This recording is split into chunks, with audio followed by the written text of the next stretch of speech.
안녕하세요. 구범성 목사입니다. 3월의 마지막 주일 즐겁고 평안하시며 은혜로 충만하실 수 있기를 먼저 축원합니다. 드디어 90일의 기정 마지막 주간이 도래했습니다. 고난주간이기도 한 이 한 주간 갈라디아서부터 계시록까지를 우리가 읽게 되는데요. 모든 분들께서 끝까지 잘 완수하실 수 있기를 우리 주님 안에서 간절히 축복합니다. 오늘은 갈라디아서부터 모두 19권의 성경을 개관해 드려야 합니다. 짧은 말씀들이 계속해서 나오는 부분이다 보니까 이렇게 되었는데요. 좀 번거로운 부분도 있으시겠지만 그러나 마지막 개관이니까요. 잘 들어주시고 성경 읽으실 때 많은 도움 얻으실 수 있기를 다시 한번 축복합니다. 이제 갈라디아서부터 시작하도록 하겠습니다. 갈라디아서는 바울 서신 가운데 하나로서 갈라디아 교회에게 보내는 서신의 형태로 주신 하나님의 말씀입니다. 바울 서신 가운데 로마서와 함께 가장 교리적인 성격을 가지고 있는 말씀이고요. 또 그래서 예수 그리스도께서 하나님의 아들 그리고 우리의 구주시라는 것이 강력하게 선포되고 거기에 더 나아가 구원은 율법의 행위가 아니라 그 예수 그리스도를 믿는 믿음으로 얻는 것임이 강력하게 선포되고 있습니다.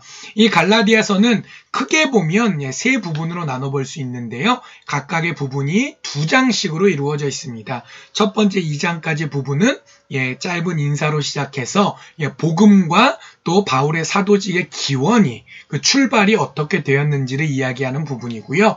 두 번째 부분은 3장과 4장인데 율법과 예수님을 통해 얻는 구원, 그 새로운 언약을 비교하고 또 대조하는 부분입니다. 이 부분을 통해서 구원은 믿음으로 얻어지는 것이 강력하게 선포됩니다. 그리고 마지막 부분은 5장, 6장인데요. 이미 구원받은 자로서 우리가 죄로부터 자유를 얻게 되었잖아요. 이제 성도로서 자유함을 얻게 되었는데 그 자유를 어떻게 바로 사용할 것인가 이것들이 새로운 문제가 됩니다. 그래서 신앙인의 자유에 대해서 이 5장과 6장 말씀을 통해서 설명해 주시고 또 마지막 서신서 특유의 인사말까지 포함해서 갈라디아서가 마무리됩니다. 계속해서 에베소서로 나아갑니다. 에베소서는 13권의 바울 서신 가운데 하나로서 바울이 교도소에 갇혀있던 시절에 에베소 교회에게 보낸 편지의 형태를 가지고 있는 말씀입니다. 때문에 서신서인 동시에 옥중서신, 감옥 안에서 보낸 서신으로 불리고 있고요. 바울이 로마에서 갇혀있던 시절에 기록된 것으로 생각되고 있습니다. 이 에베소서를 통해서 하나님께서는요, 교회가 하나님께서 세우신 구원받은 자들의 공동체, 또 하나의 공동체임을 선포하시고요. 또 그것을 명심하고 우리가 구원받은 자로서 합당한 새 생활로까지 나아갈 수 있도록 권면하시고 인도해 주십니다. 이 에베소서는 크게 두 부분으로 나눠볼 수 있습니다. 첫 번째 부분은 3장까지인데요. 짤막한 인사로 출발을 하고 그리고 예수 그리스도를 통해 구원받는다라는 것이 이야기된 다음에 가장 핵심적인 부분으로서 그 구원의 통로가 교회이며 그 교회란 하나인 동시에 여러 가지 신앙적 의미를 갖고 있는데 그것이 어떤 것인지를 설명해주고 계십니다. 그리고 나머지 부분이 두 번째 부분인데요. 그 교회 안에서 우리가 연합해야 되고 또 자유를 얻은 자로서 새로운 생활로 나아가야 되고 그리고 또 맺은 말을 통하여서 다시 한번 권면하는 데까지 이것이 두 번째 부분이 됩니다. 다음으로 빌립보서로 나아갑니다. 빌립보서는 에베소서와 함께 옥중서신으로 분류되는 바울 서신으로 빌립보 교회에 보내진 편지의 형태로 하나님께서 우리에게 주신 말씀입니다. 바울이 유럽에서 처음으로 개척했던 빌립보 교회는 마케도니아 지역에 있었던 교회인데요. 모범적인 믿음을 가지고 또 바울에 대한 깊은 애정으로 옥중에서 감옥에서 고생하고 있는 바울을 도와주기까지 했던 교회입니다. 하지만 우리가 그렇듯이 신앙을 가지고 있어도 구체적인 삶의 자리에서 어떻게 살아야 하는지는 항상 어려운 문제잖아요.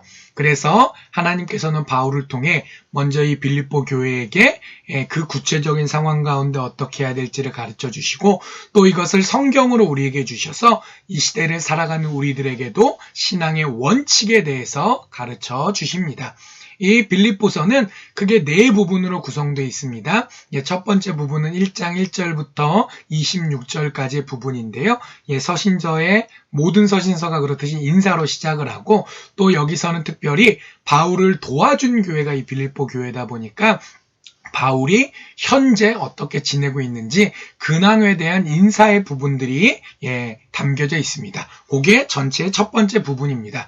두 번째 부분부터가 이제 본론으로 들어가는 거라고 생각하시면 되는데요. 이 부분은 1장 27절부터 2장 끝부분까지입니다. 여기서는 신앙인으로서 합당한 삶이 무엇인지에 대해서 하나님께서 말씀해주고 계십니다. 그리고 3장부터 4장 1절까지 한 장 정도의 분량에서는 율법주의, 또 비도덕주의자들이 이 당시에 많은 악영향들을 끼치고 있었는데요. 이 빌립보 교인들이 이 율법주의자나 비도덕주의자들에 대해서 경계해야 된다라는 권면의 말씀이 담겨져 있고요. 마지막 4장 2절부터 끝절까지는 감사의 말, 또 맺은 말들이 포함되어 있습니다. 골로새서 개관해 드리겠습니다. 골로새서는 앞서 말씀드린 것처럼 에베소서, 빌립보서 이런 게 옥중서신이잖아요. 그 에베소서, 빌립보서 또 나중에 말씀드린 빌레몬서와 함께 옥중서신으로 분류되는 서신서입니다. 다른 서신서들과 유사하게 골로새 교회에 보내진 서신의 형태를 가지고 있고요. 그래서 이름도 골로새서라고 이름 지어졌습니다. 그 골로새 교회는 지금의 터키에 있던 작은 교회인데요. 바울이 직접 개척했던 지역이 아닌 에바브라를 통해서 개척된 교회입니다. 그리고 이 골로새서는 그 골로새 교회 교인들이 작은 교회요 직접 개척된 교회는 아니지만 그러나 확실한 신앙을 갖고 신앙생활 잘 해보려고 노력하고 있었잖아요. 그런데 그 상황 가운데 여러 가지 그 이단들에 대한 도전들이 있던 것도 사실이라 예수님께서 참 하나님이시다라는 사실, 그리고 그렇기 때문에 이단 사상으로부터 중심을 잘 지키고 교회를 지키고 또 성도로서 거룩한 삶을 잘 살아내야 한다라는 권면의 내용이 담겨져 있는 말씀입니다. 이 골로새서는 크게 두 부분으로 나눠져 있습니다. 4장 분량의 짧은 말씀이 2장 정도씩으로 두 부분으로 구별이 되는데요. 첫 번째 부분 2장까지는 먼저 인사로 시작하지만 예수님께서 어떤 분이신지, 그리고 그 예수님을 잘못 이야기하는 이단이 얼마나 무서운 건지 그 이단에 대해 경계해야 된다라는 내용들로 주로 구성되어 있고요. 이제 3장부터는 그런 바른 믿음을 1, 2장에서 먼저 이제 가지라고 권면을 했잖아요. 그런 신앙인으로서 이제 구체적인 삶에서 어떻게 살아야 되는가, 조금 이제 신학적인 문제라기보다는 실천적인 측면에 대한 이야기들이 담겨져 있습니다. 그 거룩하고 성화된 삶을 어떻게 살아야 할지 주로 이야기되고 있고요. 그리고 서신서 특유의 맺은 말까지, 인사까지 포함되고 있습니다. 데살로니가 전서로 나아갑니다. 데살로니가 전서는 데살로니가 교회에 보내진 말씀으로 바울 서신 가운데 가장 먼저 기록된 것으로 생각되고 있는 말씀입니다. 그리고 좀 학자들에 따라 조금 이견이 있기는 하지만 대부분의 경우 27권의 신약성경 말씀 가운데서도 가장 먼저 기록되었다라고 생각되고 있는 말씀입니다. 이 데살로니가 전서는요, 재림에 대한 자세한 설명들이 담겨져 있는 말씀인데요. 그거는 예수님께서 십자가에 죽으시고 부활하시고 승천하신 지 이제 20년쯤 넘게 지났는데 예수님께서 곧 오신다라고 하셨잖아요. 그러니까 사람들의 마음으로는 곧 오신다고 하셨으니까 이제나 저제나 오실 텐데 왜 안 오시나, 시간이 이제 꽤 흘러갔는데 왜 재림이 이루어지지 않는가, 그 부분이 궁금했을 상황입니다. 그래서 예수님의 재림을 기다리지만 속히 이루어지지 않는 재림 때문에 고민하고 있던 그들에게 성도로서 재림을 어떻게 바로 이해하고 또 그 온전한 재림에 대한 이해를 통해서 오늘 내가 살아가는 현장 가운데 어떻게 살아가야 할지 그 부분에 대해서 우리에게 알려주시고 계신 말씀입니다. 이 데살로니가 전서도요, 두 부분 정도로 구별해 볼 수 있는데요. 1장부터 3장까지 교회, 그 데살로니가 교회를 향한 이제 칭찬과 감사의 내용 위주로 담겨져 있는 부분인데요. 인사로 시작을 해서 예전에 데살로니가 교회에서 전도했던 시절을 회고하고, 그리고 디모데를 파송해서 디모데를 통해서 계속 이 데살로니가 교회와 교제를 하고 있는데 그것에 대해서 감사하는 부분들이 포함되어 있습니다. 그리고 이제 4장, 5장 어떻게 생각하면 여기가 더 짧은 부분이지만 이 두 번째 부분이 핵심에 해당하는데요. 그 데살로니가 교회를 향해서 격려하고 교훈하시는 부분입니다. 하나님을 기쁘시게 하는 삶이 어떤 것인지가 먼저 나오고 또 재림에 대한 부분이 중요하게 나온다고 말씀드렸잖아요. 이 재림에 대한 가르침들이 이 두 번째 부분에 들어 있습니다. 그리고 마지막으로는 인사로 끝을 내고 있습니다. 데살로니가 후서는 데살로니가 전서와 같이 데살로니가 교회에게 보내신 서신서입니다. 마케도니아 지역에 데살로니가 교회가 있었는데요. 그 당시에 이미 박해가 시작되었기 때문에 그 데살로니가 교회도 신앙 때문에 세상에 많은 핍박을 받고 있는 상황이었습니다. 그리고 앞서 데살로니가 전서 말씀드렸던 것처럼 사람들은 재림을 기대하고 있는데 재림이 눈앞에 오지 않고 있잖아요. 그래서 환난과 그 본인들이 바라던 재림이 미뤄지고 있다라는 이 두 가지 상황 때문에 여러 가지 어려운 문제들이 있었습니다. 그래서 하나님께서는 먼저 그 환난에 대해서 위로해 주시고 그리고 정말 그 재림에 대해서 제대로 된 이해를 가질 수 있도록 설명해 주시고 그리고 궁극적으로는 그런 바른 이해 가운데 규모 있는 삶을 성도들이 어떻게 살 수 있겠는가 그 부분에까지 우리가 고민할 수 있도록 인도해 주십니다. 이 데살로니가 후서는 3장의 짧은 말씀인데요. 그냥 한 장이 한 부분으로 볼 수 있겠습니다. 그래서 세 부분으로 나눠져 있고요. 첫 번째 1장에서는 인사로 시작하고 그 환난 가운데 있는 성도님들을 격려하는 내용이 주로 담겨져 있고 그 다음에 두 번째 장에서는 재림에 대해 오해하고 있는 부분을 교정해 주시는 내용들이 담겨져 있고 마지막 3장으로는 그런 바른 이해 1장과 2장의 어떤 그 바른 이해들을 통해서 이제 규모 있게 우리가 어떻게 살아야 할 것인가 거기에 대한 권면과 또 맺은말 인사 부분까지가 세 번째 부분에 들어져 있습니다. 이제 디모데전서 개관해 드리도록 하겠습니다. 디모데전서는 이전의 바울 서신과 달리 개인에게 보내진 편지의 형태를 가진 서신서입니다. 이러한 서신은 디모데전서 또 후서 외에 디도서, 빌레몬서가 있는데요.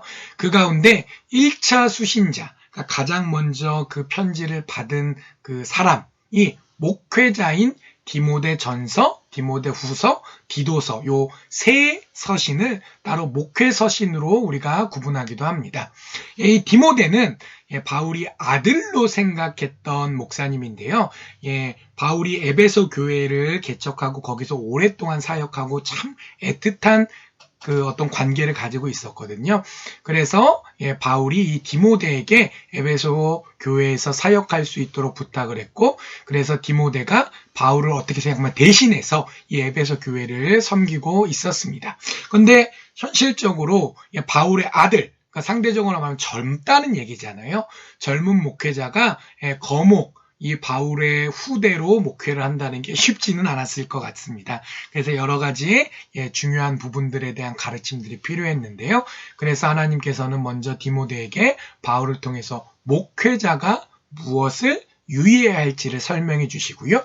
그리고 그것들을 통해서 단순히 그때의 그 디모데 목사님뿐만 아니라 모든 목회자, 더 나아가 모든 성도님들께 신앙인으로서 고민해야 될 부분이 무엇인지를 가르쳐 주십니다. 이 디모데전서는 크게 두 부분으로 구성되어 있습니다. 첫 번째 부분은 1장부터 3장까지 말씀인데요. 목회자가 고민해야 될 게 무엇인가 그 부분에 대한 가르침들이 주로 담겨져 있습니다. 그 머릿말로 시작되는 부분이 짧게 나오고요. 그리고 이단을 조심해야 된다라는 부분이 중요한 핵심으로 나옵니다. 그리고 마지막으로 번째로는 교회의 일정한 조직과 질서가 필요한데 목회자가 이것을 잘 확립해야 된다. 질서를 잘 세워야 된다라는 이야기까지가 이 첫 번째 부분에 담겨져 있습니다. 그리고 두 번째 4장부터 6장까지는요. 이런 큰 원칙에 더해서 이제 좀 그 세세한 지침들이 담겨져 있는데요. 경건 훈련을 어떻게 해야 되고 왜 해야 되는지, 또 목사로서 어떤 것들을 조심해야 되는지 이런 구체적인 지침들이 나오고, 또 서신서니까 마지막 인사와 또 맺은 말 부분까지 해서 6장까지 이 두 번째 부분이 계속됩니다. 디모데 후서는요. 가장 마지막에 기록된 것으로 생각되는 바울 서신입니다. 바울이 로마에서 감옥에 한번 들어갔는데 사도행전 28장을 보면은 잠깐 다시 풀려났던 시절이 있었습니다. 이 디모데후서는 그 감옥에 한번 갔다가 풀려났던 그 사이에 기록된 것으로 생각되는 말씀인데요. 바울이 기원 후 68년에 순교했거든요. 그래서 아마 6년, 7년, 8년 아무튼 순교하기 직전쯤에 기록된 것으로 생각되고 있습니다. 그리고 상황이 이러다 보니까요. 아주 어려운 상황에 바울이 고민하고 있는 부분들이 진솔하게 드러나기도 하고, 또 아들 같았던 이 디모데 목사님께 일종의 유언을 남기는 듯한 느낌도 강하게 배어있는 말씀인데요. 그 말씀을 통해 하나님께서는 고난의 상황 가운데서도 우리가 본분을 기억해야 한다라는 것을 가르쳐 주시고, 또 내가 모든 것을 다 하는 것이 아니라 대를 이어가며 그 복음 전파의 소명이 계속되어야 한다. 그래서 내가 당장 일하는 것도 중요하지만 후대를 키워가는 것까지도 우리가 생각해야 된다라는 통찰을 우리에게 주십니다. 이 디모데후서도 앞에 대부분의 서신서와 마찬가지로 두 부분으로 나눠볼 수 있겠습니다. 첫 번째로는 2장까지 부분인데요. 목회자가 갖춰야 될 덕목과 또 소망이 무엇인지에 대해서 주로 나누고요. 짧은 인사말과 함께 이 덕목과 소망에 대한 가르침들이 이 첫 번째 부분을 구성하고 있습니다. 두 번째 부분은요. 이단을 경계해야 된다. 그리고 어려운 상황에서도 복음을 전파해야 된다라는 명령이 담겨져 있는 부분입니다. 그러니까 그 눈앞의 현실 가운데 가장 중요한 문제를 다시 한번 권면하는 부분인데요. 목회자의 사명이 무엇인지를 깨우쳐 주시는 부분이고, 또 계속 말씀드리지만 서신서니까 그 뒤에 일종의 약간 부록 내지는 인사말과 같은 부분들까지도 포함되어 있습니다. 이제 디도서 개관해 드리도록 하겠습니다. 디도서는 목회자인 디도에게 보내진 편지 형태를 가진 말씀입니다. 아까 말씀드린 것처럼 목회서신 중에 하나고요. 이 디도는 바울을 통해 믿음을 얻게 된 사람으로 당시에 그 지중해 맨 동쪽에 위치한, 그러니까 이스라엘 쪽에 위치한 섬인 크레테 섬에서 목회를 하고 있었습니다. 그런데 다른 여러 교회들도 마찬가지지만 이 디도 목사님이 사역했던 그 크레테 교회에서도 이단의 도전이 강력했는데요. 그런 상황에서 하나님께서는 이 디도서를 통해 이단의 문제가 얼마나 심각하고 그것에 대해서 우리가 어떻게 대처해야 하는지, 그리고 교회의 성장을 위해서 우리가 무엇을 고민해야 하는지를 가르쳐 주십니다. 이 디도서도 두 부분으로 나눠볼 수 있겠습니다. 1장, 2장을 보면은 인사하는 부분이 나오고, 또 여러 가지로 그 교회를 제대로 세우기 위해서는 그 직분자의 자격 요건이 무엇인지에 대한 부분이 또 나옵니다. 그리고 마지막으로는 거짓 교사, 이단에 대해서 경계해야 된다라는 이야기가 첫 번째 부분을 구성합니다. 자, 그리고 이런 기본적인 큰 원칙에 더해서 이제 구체적으로 성도님들을 양육하기 위해서 목회자가 할 일들에 대해서 좀 더 세부적이고 어떤 디테일한 이야기들이 시작되는데요. 이것이 3장을 구성하고 있습니다. 사역 지침들이 여러 가지로 얘기되고 있고, 그리고 늘 그렇듯이 일종의 맺은 말들이 이 두 번째 부분에 말미에 포함되어 있습니다. 빌레몬서로 나아갑니다. 빌레몬서는 아까 말씀드렸던 것처럼 옥중 서신입니다. 그리고 어떤 교회에 보내진 서신이 아니라 빌레몬이라는 개인에게 보내진 서신인데요. 바울이 로마에 연금되어 있던 시절에 골로새 교회의 지도자적 인물인 이 빌레몬에게 보낸 편지고, 그리고 그 편지의 내용들을 통해서 하나님께서는 우리에게 신앙 공동체를 이루는 성도들이 고민해야 될 점이 무엇인지 알려주고 계십니다. 이 빌레몬에게는 오네시모라는 종이 있었어요. 근데 이 오네시모가 주인을 배반하고 도망 나왔습니다. 근데 그 당시에 로마 제국법으로는 노예가 이렇게 도망 나오면은 그게 큰 문제가 되거든요. 그러니까 이제 오네시모가 숨어 살 수밖에 없었는데 이제 믿음을 얻게 되었단 말이에요. 그리고 자기가 잘못한 걸 회개하게 됐단 말이에요. 그러니까 이제 주인에게 자기가 도리를 다해야 될 건데 막상 돌아갔을 때 빌레몬이 화가 나가지고 법대로 처리하겠다. 이러면 참 어려운 상황이 되잖아요. 그래서 바울이 이 오네시모가 믿음을 가지게 되었다. 그리고 빌레몬과 오네시모와 주인과 종의 관계인 동시에 그리스도 안에서 한 형제다라는 것을 이야기함을 통해서 이 오네시모의 문제를 빌레몬이 잘 처리해 줄 것을 부탁하는 내용으로 주로 기록되어 있습니다. 자, 근데 여기서 핵심적인 거는 아주 개인적인 이야기인 것 같지만 그 말씀을 통해서 세상의 신분이라는 게 하나님께서 정하신 교회, 신앙, 복음 앞에서는 아무것도 아니다라는 아주 중요한 진리가 담겨져 있습니다. 그리고 그리스도 안에서 용서해야 되고 우리가 사랑해야 된다라는 말씀이 분명하게 선포되고 있습니다. 그래서 짧지만 우리에게 많은 도전을 주시는 말씀이고요. 그런 것들을 우리가 함께 기억해야 하겠습니다. 이 빌레몬서는 그냥 한 부분으로 보시면 되겠습니다. 인사말과 맺은말 두 부분이 물론 있지만 그 본론은 하나예요. 이 오네시모의 건에 대한 중재와 또 그 왜 그러면은 빌레몬이 참아야 하는가? 신앙인의 본분이 그렇기 때문에 참아야 한다. 그것에 대한 설명하는 부분이 요 빌레몬서의 전체를 구성하고 있습니다. 이제 바울 서신이 드디어 다 끝났습니다. 자, 이제 공동서신으로 넘어가는데요. 가장 먼저 히브리서를 개관하도록 하겠습니다. 히브리서는 기록자가 명확히 알려지지 않은 서신서입니다.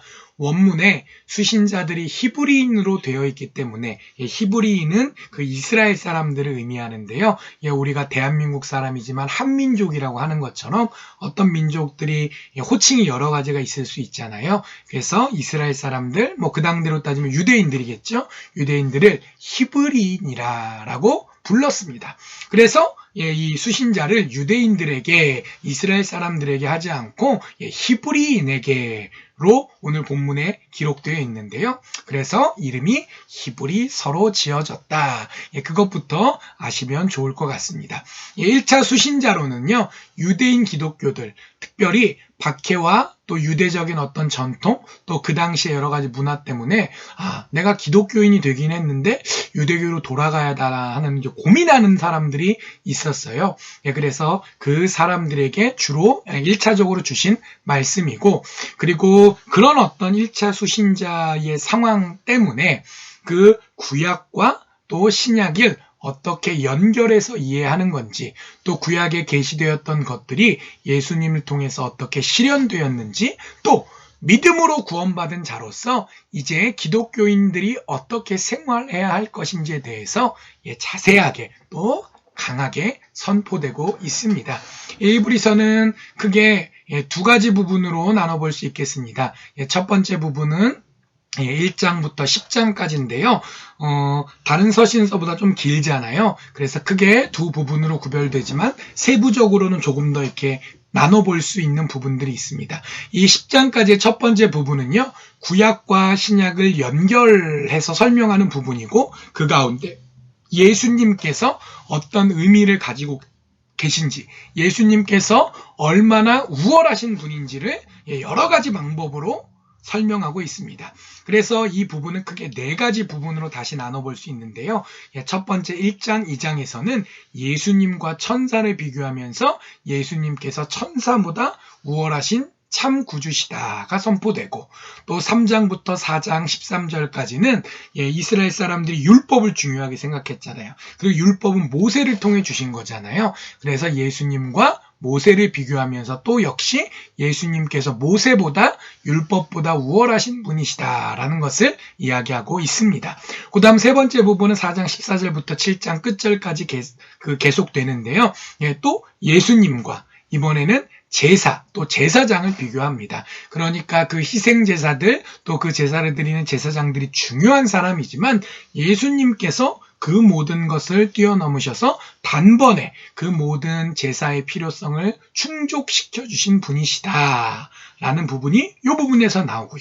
마지막 네 번째 부분은 이제 제사 자체와 직접적으로 비교하면서 예수님께서 그 제사로 대표되는 구약의 모든 제도, 어떤 개인, 사람이 아니라 그냥 구약 전체와 비교해도 우월하신 분이시다라는 것이 설명되고 있습니다. 두 번째 부분은 이제 10장 후반부부터, 그러니까 19절부터 계속되는 부분인데요. 13장까지 계속되는 신앙인이 자, 이런 예수님을 믿고 구원을 받았는데 이제 그러면은 어떻게 살아야 될 것인가? 그 부분에 대한 좀 더 실제적인 내용들이 담겨져 있는 부분입니다. 요거는 다시 두 부분으로 나눠볼 수 있는데요. 10장 19절부터 12장 13절까지는 믿음과 그 믿음에 당연하게 따라올 인내에 대해서 이야기들이 되고 있고, 그리고 그 다음 부분 끝까지는 신앙인이 그 인내 가운데 또 믿음 가운데 어떻게 생활해야 할지가 나타나 있습니다. 계속해서 야고보서로 말씀드리도록 하겠습니다. 야고보서는 대표적인 공동서신으로 예수님의 친동생인 야고보에 의해서 기록된 말씀입니다. 예수님의 동생 야고보는 처음에는 예수님을 부정했었지만 이후 믿음을 가지게 되고 12사도와 함께 교회의 중심적인 인물로 활동하다가 서기 후 62년에 순교했는데요. 이 순교자 그리고 예수님의 동생이었던 야고보를 통해서 하나님께서 우리에게 시험과 박해 속에서 우리가 왜 인내해야 하고, 그리고 인내만 하면 되는 것이 아니라 우리의 삶 가운데 우리의 믿음이 어떻게 드러내야 하며, 그리고 그것들을 통해서 참 신앙인의 삶이란 무엇인지에 대해서 가르쳐 주시고 계십니다. 야고보서는 세 부분으로 나눠볼 수 있습니다. 시험에 대한 성도의 바른 인식이라는 주제를 다루고 있는 부분이 첫 번째 부분인데요. 1장 1절부터 18절까지가 되겠습니다. 그리고 두 번째 부분은 1장 19절부터 5장 6절까지, 이게 제일 긴 부분이잖아요. 본론에 해당되는데 온전한 믿음이란 무엇인가? 그리고 이 부분은 행위와 믿음의 관계에 대한 부분 하나, 또 말과 믿음에 대한 부분 하나, 또 세상과 믿음에 대한 부분 하나, 온전한 믿음이라는 큰 주제하에 행위, 말, 세상이라는 세 가지 테마를 놓고 이 긴 부분이 전개되고 있습니다. 그리고 마지막으로는 이제 일종의 어떤 맺은말의 느낌이 나오는 부분인데요. 5장 7절부터 20절까지가 이 부분입니다. 그러한 상황 가운데 우리에게 고난이 있는데 고난에 대해서 우리는 어떻게 해야 하는가? 숨이 일관이잖아요. 처음에 시험에 대한 이야기가 나왔는데 마지막에도 고난에 대한 이야기를 하면서 매조지 마무리하고 있습니다. 베드로전서 개관합니다. 베드로전서는 예수님의 제자 베드로를 통해 주신 말씀으로 베드로가 내용을 구술하면 신라가 이렇게 받아쓰는 형태로 기록된 성경으로 알려져 있습니다. 베드로가 로마에서 선교하던 시기에 기록되었고요. 본문에 큰 박해가 있다라는 얘기가 기록되어 있거든요. 그래서 네로 왕제가 그 박해했던 이후에 기록된 것으로 생각되고 있습니다. 1차 수신자는 본문에 나와 있는 것처럼 어떤 특정한 교회나 특정한 개인이 아닌 소아시아 진영에서 신앙생활하고 있는 모든 성도님들이 1차 수신자로 되어 있고요. 고난 중에서도 산 소망을 가진 성도들이 나그네로서, 여기에 속한 사람이 아니라 본향으로 돌아갈 나그네로서 이 세상에서 어떻게 살아가야 할지에 대해서 주로 말씀하고 계십니다. 이 베드로전서는 세 부분으로 나눠져 있습니다. 처음에 약간 뭐라고 표현해야 되나, 인사말 같은 느낌이 드는 거듭난 성도가 소망을 갖고 있어야 되고 시련 중에서도 기쁨이 있다라는 부분이 1장 1절부터 12절까지 나오고요. 이제 본론에 해당되는 두 번째 부분이 13절부터 4장 끝까지인데요. 우리가 성도로서 분명한 정체성을 가지고 있어야 된다. 그리고 그 정체성이란 거룩한 삶이고 또 나그네로서의 자기이해고 또 고난, 그까이 고난 있고 그거를 우리가 감내해야 된다. 고난에 대해서 바로 이해해야 한다라는 부분들이 이 부분에 다 포함되어 있습니다. 그리고 마지막 5장은 그런 어떤 기본적인 우리의 정체성을 확립한 다음에 구체적으로 무엇들을 해야 될지 여러 가지 권면의 말씀들이 5장에 담겨져 있습니다. 계속해서 베드로 후서는 베드로 전서와 같이 사도 베드로를 통해서 우리에게 주신 말씀입니다. 기록 시기는 베드로가 순교하는 그 기원 후 68년, 그 68년 직전, 그러니까 한 67년 정도 그 앞뒤로 해서 기록된 것으로 생각되고요. 1차 수신자는 전소와 동일하게 소아시아 지역에 살고 있는 여러 기독교인들입니다. 그리고 내용적인 부분에서는요, 막 계속 말씀드리지만 그 당시 교회에 그 이단들로 인한 많은 고통들이 있었거든요. 그래서 이 베드로 후서에는 거짓 교사들의 이단 사설로 인해 도전받고 있는 교회들이 그 교회를 바로 세우기 위한 노력을 해야 되고, 또 그것들을 위해서 한 가지 확실해야 될 게 재림이 분명히 있다라는 것을 우리가 이해할 필요가 있는데, 그 재림에 대해서 강력히 말씀하고 계십니다. 이 베드로후서는 크게 세 부분으로 나눠져 있습니다. 역시 약간 그 도입부에 해당된 느낌을 가진 1장 1절부터 11절까지로 되어 있는 그 바른 지식과 성품이 왜 중요한다라는 내용으로의 첫 번째 부분이 있고요. 그 다음에 두 번째 부분이 1장 11절부터 2장 끝까지인데, 재림이 확실하고 또 그 확신을 가지고 거짓 교사들을 경계해야 된다라는 본론적인 내용이 이 두 번째 부분에 담겨 있습니다. 그리고 마지막으로는 그 재림이 확실하다라는 것을 다시 한번 확인하고, 그리고 그 전제 가운데 또 구체적으로 이런 거 저런 거를 우리가 고민하고 행동해야 된다라는 권면의 부분이 나오는데요. 이게 3장 한 장으로 이루어진 세 번째 부분이고, 재림, 권면, 그리고 마지막으로 이제 송영이라고 하는데 하나님께 영광을 돌리는 부분까지가 이 3장에 포함되어 있습니다. 자, 이제 요한서신으로 넘어갑니다. 요한일서는 소아시아 지역에 존재하는 여러 교회들에게 보내진 서신 형태를 가진 말씀으로 예수님의 제자인 사도 요한을 통해 우리에게 주신 성경입니다. 사도 요한은요, 예수님께서 사랑하시던 제자지만 예수님께서 그 십자가상에서 부탁하신 그 사명, 어머니 마리아를 돌보기 위한 사명을 감당하기 위해 다른 그 제자들이 열심히 활동하던 시절에 에베소 지역에서 조용히 생활했었습니다. 그러니까 마리아를 모시고 살았던 거죠. 그러다가 마리아가 이제 죽고 난 다음에, 그리고 많은 어떤 그 초기 교회 지도자들이 순교한 그 어려운 상황 가운데 다시 현장으로 돌아와서 그 교회의 어른으로서, 마지막 남은 예수님의 제자로서 중요한 역할을 수행했습니다. 그리고 이 사도 요한이 활동했던 시대에는 이단의 문제가 참 심각했거든요. 율법주의 이단도 있었고, 그런데 영지주의 이단이 더 이제 극렬하게 일어나기 시작했고, 또 이것저것 약간 혼합 종교적인 이단들도 여러모로 그 악영향을 끼치고 있었습니다. 이런 상황이었기 때문에요, 요한일서에서는 하나님께서는 어떤 분이시고 예수님께서는 어떤 분이신지를, 그 기본이잖아요. 기본부터 정확히 짚어주시고, 그리고 사랑이라는 그 근본적인 어떤 하나님의 속성, 그리고 우리의 소명하에서 현실의 도전에 어떻게 응전해야 할지에 대해서 우리에게 가르쳐주고 계십니다. 이 요한일서는 크게 네 부분으로 구성되어 있고요. 이 세 번째 부분을 제외하고 나머지 부분은 더 세부적으로 구별해 볼 수 있습니다. 가장 첫 번째 부분은 1장 1절부터 2장 29절, 그러니까 끝절까지 해당되는 두 장으로 이루어진 부분입니다. 하나님과 교제하는 자로서 우리의 정체성, 그리고 우리의 그 신앙에 합당한 생활이 무엇인지에 대해서 주로 얘기를 하고 계시는데요. 하나님께서 어떤 분이시고 예수님께서 어떤 분이신지를 2장 6절까지 첫 번째 부분에서 더 얘기하고 계시고, 그 다음에 이제 두 번째 그 세부적인 부분으로는 2장 7절부터 17절까지 사랑의 계명에 대해서 설명해주고 계십니다.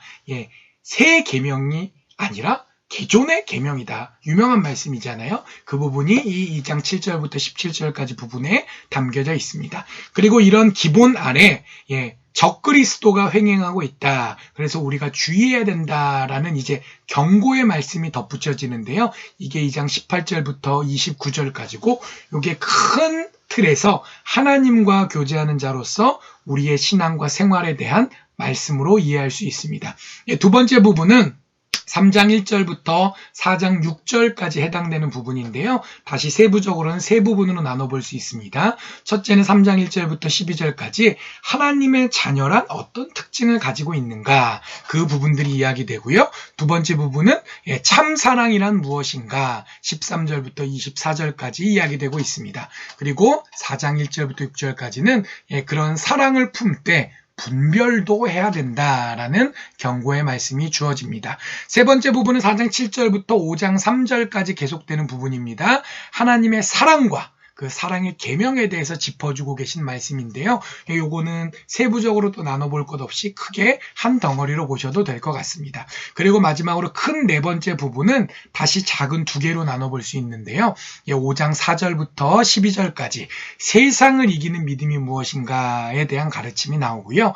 그리고 마지막 5장 15절부터 21절까지는 그 요한일서가 왜 기록되었는지, 그리고 구체적으로 추가적으로 또 우리가 고민해야 될 것들이 무엇인지에 대한 권면의 말씀들이 나와 있습니다.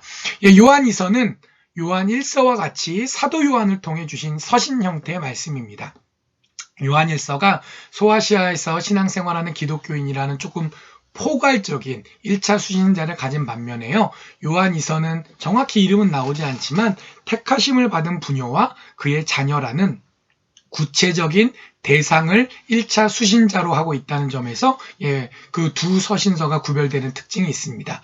하지만 사랑이 강조된다는 점, 또 적그리스도와 미혹하는 자, 그러니까 그 이단을 경계해야 된다라는 점을 강조하고 있다는 점에서는 공통점이 존재하는데요. 이 요한일서 한 장의 짧은 말씀인데 그 서신서 특유의 인사말과 끝부분 두 부분이 있고, 그리고 중간에 사랑을 실천해야 된다, 그리고 또 거짓 교사를 경계해야 된다, 요 두 가지 부분이 핵심으로 들어가 있습니다. 요한 3서로 넘어갑니다. 요한 3서는 사도 요한의 기록인 동시에 가이오라는 구체적인 대상을 1차 수신자로 하는 말씀입니다. 요한 3서는 그 디오드레베라는 사람이 나오는데요.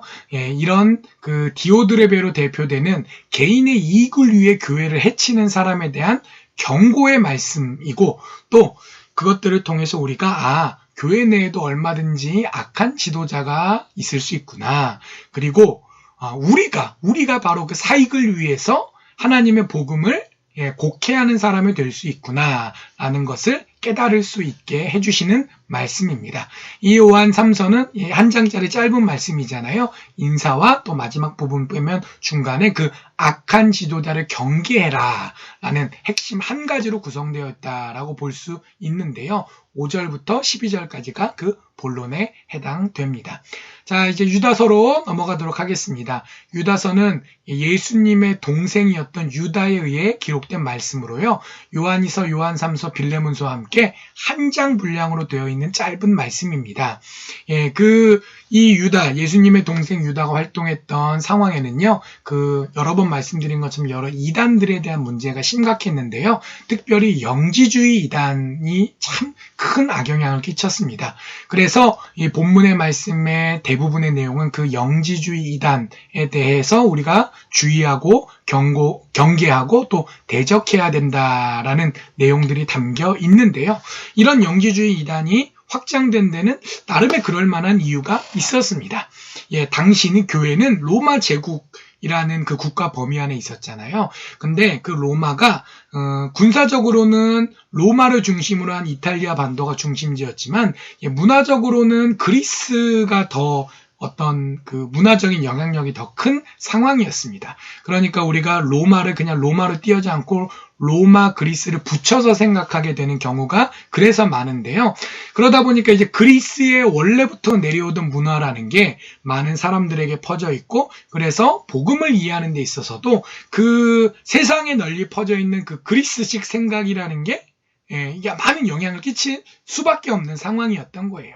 근데 그 그리스적인 생각이 여러 가지 문제가 있지만 가장 복음을 잘못 이해하기에는 엄청 중요한 한계가 있었습니다. 그것은 무엇이냐면 그리스적인 생각에서는요, 영혼은 선하고 완전하지만 육체는 악하고 불완전하다라고 생각을 했기 때문에 예수님께서는 참 하나님이시오, 또 참 인간으로 우리에게 오셨는데 참 육신을 가진 인간을 오시면은 예수님이 어떻게 완벽하시지? 라는 생각을 끊임없이 했다는 거예요.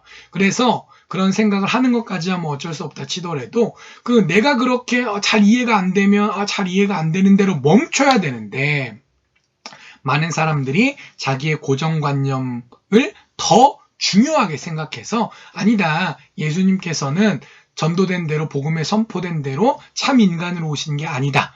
그냥 예수님께서는 참 하나님이시지만 인간은 아니다. 뭐 그렇게 얘기하기도 하고 그러다 보니 예수님께서는 육체가 없으시다라고 얘기하기도 하고 또 죄를 저질러도 죄는 육체와 함께 같이 없어질 거니까 뭐 영혼은 어차피 구원받는 거 아니냐. 그러니까 대충 살아도 된다라고 생각하는 등의 많은 부작용들이 있었고 또 그것들이 어떻게 생각하면 솔깃한 부분들이 있는 거예요.